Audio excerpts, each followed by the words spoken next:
Hello जी, हाय, मेरा नाम है ऋषभ एंड मैं आपका वेलकम करता हूँ मेरे इस लॉन्ग व्लॉग में। इस व्लॉग के आपको 3 एपिसोड्स दिखेंगे जो मैं एक एक करके रिलीज करूंगा। जिसमें पहले पार्ट में आपको कार जर्नी दिखेगी जिसमें मैं अपने घर से केसरबाग जा रहा हूँ। फिर व्लॉग में आगे बढ़कर आपको दिखेगा कि मैं गया हूँ एक हेरिटेज वॉक में जिसमें हम जानेंगे कि लखनऊ का Kesarbagh area East India company के आने के पहले कैसा हुआ करता था। फिर हेरिटेज वॉक के बाद हम करेंगे लखनऊ का एक फेमस नाश्ता। इस हेरिटेज वॉक की टाइमिंग सुबह 7:30 बजे की थी, इसीलिए मैं अराउंड 5:30 बजे उठ गया। फिर मैं 6:45 तक रेडी हुआ और निकल गया सूरज को पिक करने, जो कि मेरा दोस्त भी है और ऑफिस कलीग भी है। वैसे तो सोचा था कि आज बाइक से जाऊंगा, लेकिन बारिश हो रही थी इसीलिए कार का प्लान बन गया। मोस्टली ऐसा होता है कि मैं किसी न किसी को रेलवे स्टेशन ड्रॉप करने जाता हूँ सुबह, लेकिन आज किसी इवेंट के लिए इतना सुबह जा रहा था। गुड मॉर्निंग भाई। गुड मॉर्निंग भाई, गुड मॉर्निंग। व्लॉग के लिए गुड मॉर्निंग। आज मैं जो अपना वीडियो रिकॉर्ड कर रहा हूँ ये डीजे ऑस्मो पॉकेट 3 पे कर रहा हूँ। तो अभी तक जब से कैमरा है मैंने एक भी लॉन्ग फॉर्मेट कंटेंट रिकॉर्ड नहीं किया, मतलब लंबा ब्लॉग। शॉर्ट फॉर्म तो रिकॉर्ड कर रहा हूँ फ़ोन से, लेकिन मैंने सोचा था कि ये कैमरा लेने का पर्पस ही ये था कि लॉन्ग फॉर्म जितने भी व्लॉग होंगे उन्हें मैं इससे रिकॉर्ड करूँगा, डीजे ऑस्मो से। और अभी हमारा ये डिस्कशन चल रहा था मेरा और सूरज का कि DJI Osmo Pocket 3 अभी इंडिया में बहुत लोगों के पास नहीं है, जबकि इसको लॉन्च हुए तो मतलब ऑलमोस्ट 1 साल होने वाला है। लेकिन मैंने जापान में बहुत सारे लोगों के पास देखा कि ये वाला कैमरा है, और हमारा जो फेवरेट क्रिएटर है जिसका नाम है मंकी मैजिक, उसके पास भी उसने भी ये कैमरा रिसेंटली लिया है और वो भी गया है जापान घूमने, जाके आ चुका है वो, बट अभी उसकी वीडियोस आ रही हैं। हाँ, तो हमारा यही डिस्कशन चल रहा है कि यार जापान की लाइफ कितनी मतलब बढ़िया है। मतलब वैसे तो मैंने कभी फॉरेन कंट्रीज के ज़्यादा व्लॉग्स देखे नहीं है, कनाडा के ही थोड़े बहुत देखे हैं, लेकिन जापान को वीडियोस में देखना इतना पीसफुल दिखता है। और वहाँ के बारे में थोड़ा बहुत सूरज बताएगा, जैसे कि हाँ, मतलब वहाँ की लाइफ बहुत ही पीसफुल है, क्योंकि उन लोगों ने पहले एक टाइम पे बहुत वॉर देखी है। तो अभी मतलब ऐसा देश है जिसके पास आर्मी नहीं है। सोचो तो यार, आर्मी इसका मतलब उन्हें कोई खतरा नहीं है, वो किसी से लड़ना नहीं चाहते। और व्लॉग्स में भी यही दिखता है। जब से हम लोगों ने मंकी मैजिक को देखा तो सारे व्लॉग्स जो हैं वो अब जापान के आने लगे रिकमेंडेशन में। तो यार अब मन हो रहा है कि जापान चले जाएं बस किसी तरह।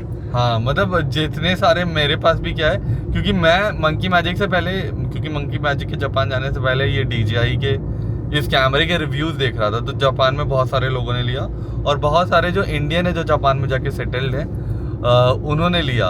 और फिर मैंने एक्सप्लोर किया कि वहाँ पे एक पहाड़ी फैमिली भी है जो रहती है, कोई गुजराती है जो वहाँ रहता है, और उनकी लाइफ देखी कि वो किस तरीके से रहते हैं। वहाँ का एनवायरनमेंट देखा जापान का कि कितनी पीसफुल है वो जगह। लोग ज़्यादा मेट्रो में चलते हैं तो बात नहीं करते हैं, कहीं पर भी बाहर अगर चल रहे हैं तो लाउड म्यूज़िक नहीं सुनते हैं, बातें नहीं करते हैं मेट्रो में बैठे हैं। तो ये सब चीज़ें देख के लगता है कि यार मतलब बहुत अलग है, बहुत बढ़िया है, और शायद ये हर कंट्री में हो जाए तो और मज़ा है। आपको क्या लगता है? हाँ यार, हमारी कंट्री में, लेकिन यार इसका एक रीज़न ये भी है कि यहाँ पे ना अपनी कंट्री में जो पॉपुलेशन है बहुत ज़्यादा है, तो वो भी एक रीज़न है। लेकिन चाइना भी तो जापान मोस्ट पॉपुलेटेड नहीं है, वो मोस्ट पॉपुलेटेड है वहाँ पे। लेकिन यार अब वो सब ठीक है, छोड़ो भाई, अब चलना है जापान, वो देखना है। हाँ। वहाँ जाके ही वहाँ की लाइफ जी पाएंगे। लेकिन अब उसके लिए मैंने बजट भी कैलकुलेट कर लिया है। देखा कुछ यूट्यूबर्स ने बताया कि हमें चाहिए उसके लिए 2 लाख रुपए। तो आज से मजदूरी शुरू, डबल मजदूरी। पहले 100 डे व्लॉग बनाएंगे 2 लाख जमा करने का। भाई और क्या? नहीं, 100 डे तो नहीं, 365 डेज 100 लगेंगे। डेज बनाएंगे तो वो हो जाएगा उनकी मैजिक का कॉपी। तो 101 डेज एक दिन बना। नहीं, लेकिन उसे 2 लाख रुपए जमा करने में कितना टाइम लगेगा? मतलब एक किसी हाई रिस्क वाले फंड में डालते हैं नहीं, पैसा। वो तो अब ये है कि वो यूट्यूब के पैसे से नहीं हो पाएगा, वो ब्रांड कोई महंगा फंस जाए। वो भी ब्रांड फंस जाए, और क्या है, फंसाना पड़ेगा। नए नए में तो फंसाना ही पड़ता है। नहीं, अगर हम अभी कोलैबोरेशन और वो सब छोड़ दो, अगर अभी खुद की सेविंग से करना स्टार्ट करेंगे, हर महीने 5-5 हज़ार भी करेंगे तो 12 60 हो जाएगा, ठीक है, 60,000 एक साल में। लेकिन और मान लेते हैं किसी अच्छे म्यूचुअल फंड में भी डाल दिया तो 60,000 का 80-90 हज़ार हो जाएगा। तो या तो हर महीने 10-10 हज़ार करना होगा। अच्छा, 2 लाख पर इंडिविजुअल है या 2 लाख मतलब 1,70,000 से 2 लाख पर इंडिविजुअल?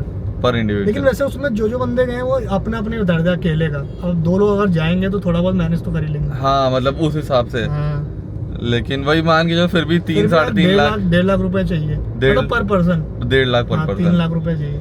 हाँ। और लेकिन जैसे जापान में भी टोक्यो जो है वो सबसे महंगी सिटी है। हाँ। बाकी शहर शायद अभी जिसमें मंकी मैजिक जाएगा सस्ते हैं वहाँ पे, वो सस्ते होने चाहिए, तो हम टोक्यो छोड़ के बाकी जगह हाँ। जाएंगे, यही कर ये लेंगे। भी कर सकते हो। दूसरी चीज हम ये भी कर सकते हैं कि वहाँ पे दिखाया था कि आप वो ट्रैवल में कितना स्मार्टली ट्रैवल करते हो, मतलब हमेशा ट्रेन से ट्रैवल करो, बस से ही करो, हाँ है ना। उसमें उस कंट्री में ये भी रूल है कि वहाँ जाते ही आपका एयरपोर्ट पे एक पास बनता है 9,000 10,000 रुपए का, और वो पास लेके आप पूरी कंट्री में कहीं भी जा सकते हो ट्रेन से। अच्छा, वो जो वो बन वहाँ जापान कार्ड में पास जापान कुछ में होता है। उतरते ही बनवाता हाँ है हाँ, जो। उतरते ही बनवाते हैं एयरपोर्ट पे ही। तो बहुत लोग, पता है मंकी मैजिक तो अभी बनवाया नहीं लगता, क्योंकि उसने दिखाया नहीं अभी, लेकिन बहुत सारे यूट्यूबर जाते हैं तो वो यही करते हैं, पास बनवा लेते हैं, पूरी कंट्री आप घूमते रहो, तो उसी कार्ड से सारा होटल, हाँ। खाना पीना, शॉप, हर सब जगह। कुछ पे करो, और वो सस्ता पड़ता है, मतलब क्योंकि वो उनके पैकेज में रहता है, पूरी कंट्री का ही पैकेज है वो।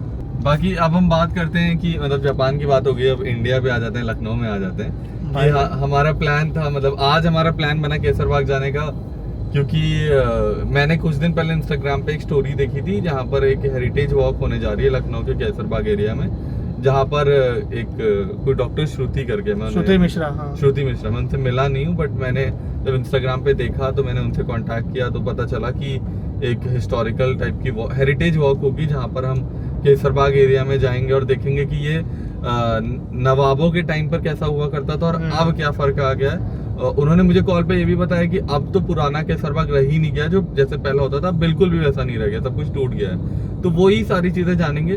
बचपन से मुझे ऐसा हिस्ट्री में कोई ज्यादा इंटरेस्ट नहीं था, लेकिन बड़े बड़े होते होते ऐसा पता चला कि यार शायद अगर ढंग से पढ़ाई गई होती, थोड़ी स्टोरी टेलिंग बताई गई होती, जैसे अब यूट्यूब पे हम देखते हैं, हाँ, तो शायद exactly। बहुत इंटरेस्ट आता, बहुत मतलब, तो अब एक्चुअली इंटरेस्ट क्रिएट होने लगा, और वही एक रीजन है कि मैं जा रहा हूँ।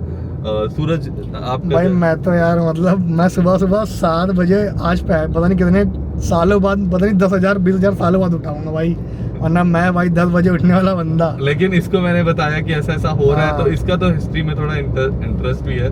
लेकिन मेरा भी वही रीजन है कि यार स्टोरी टेलिंग नहीं, जैसे अभी ना हिस्ट्री स्कूल में क्या यार बहुत ही बोरिंग पढ़ाते थे हाँ। टीचर हमारे। अब मेरे को लगता है कि यार टीचर तो मतलब लिटरली अगर बोलूँ तो हो सकता है बहुत लोग आके गाली दे दे व्लॉग, मतलब इसमें वीडियो में, लेकिन काटते थे भाई, मतलब यार बुक आप पढ़ा रहे हो आज के डेट में भाई।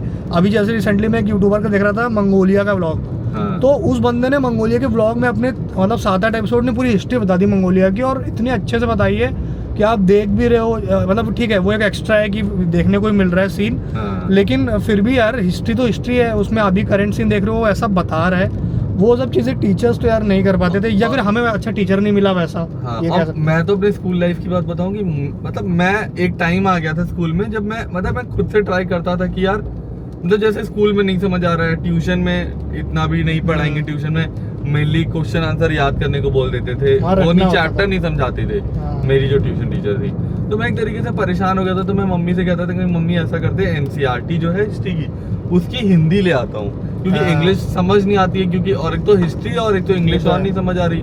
तो मैंने मम्मी से बोल के एनसीईआरटी हिंदी में खरीदी ताकि शायद ना मुझे अब समझ आए, लेकिन फिर पता चला हिंदी पढ़ते वक्त और ज्यादा मुश्किल शब्द आ रहे हैं, फिर मैं इंग्लिश और हिंदी दोनों बुक, तो ये करते करते मैं कभी भी 10 तक अच्छे से पढ़ाई नहीं कर पाए, मतलब बहुत मुझे लगता है कि कॉन्सेप्ट मेरे क्लियर नहीं है, यही एक रीजन है। और क्लास में पीछे बैठता था, तो ऐसा नहीं जानबूझ के पीछे बैठता था, अब ये था कि जब पढ़ाई में अच्छे नहीं है तो आगे हाँ। आगे अच्छे पढ़ने वाले बच्चे थोड़ा एजिटेशन में हो जाता था, हाँ। आगे बैठेंगे और हमसे पूछ लिया कि वही क्या वही कर वही रहे हो? सारी चीजें। तो मतलब अगर हम चाहें भी सुधरना, तो अब हमारे हाँ। पास तो कोई आमिर खान भी नहीं है जो आके हमें सपोर्ट कर देगा, लो बेटा एक एक करके हाँ। शुरू करते हैं। अब वही इसीलिए मैंने कॉमर्स ली, क्योंकि मुझे पता था कि यार कॉमर्स लूंगा तो जीरो से शुरुआत होगी, तो वो इस मामले में मैंने फिर कॉमर्स में जब जीरो से शुरुआत की तो मुझे वही एडवांटेज मिला जो बचपन में नहीं मिला, और फिर मेरा इसीलिए अकाउंटेंसी बिजनेस इकोनॉमिक्स में अच्छे मार्क्स है, अच्छा स्कोर किया, और फिर कॉन्फिडेंस भी आया। तो ये मेरा मतलब ये था।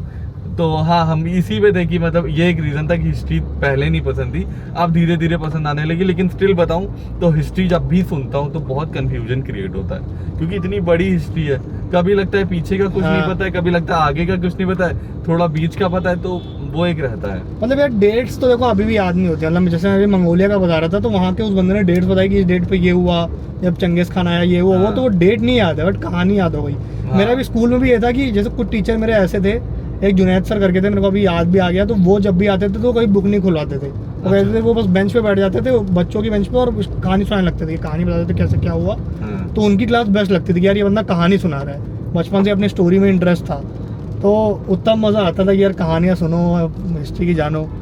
लेकिन वैसे टीचर एक ही दो मिलते थे यार, बाकी का तो यार था कोर्स कंप्लीट करो। जल्दी सही है। फटाफट कोर्स कंप्लीट कर दो ताकि बच्चों को बस रटवा के फिर क्लास टेस्ट शुरू, फाड़ना शुरू बच्चों की। बस अब सही है। बाकी हम लोग गाइस अब केसरबाग पहुंचने वाले, मतलब अब 7-8 मिनट और लगेंगे। बारिश रुक नहीं रही है।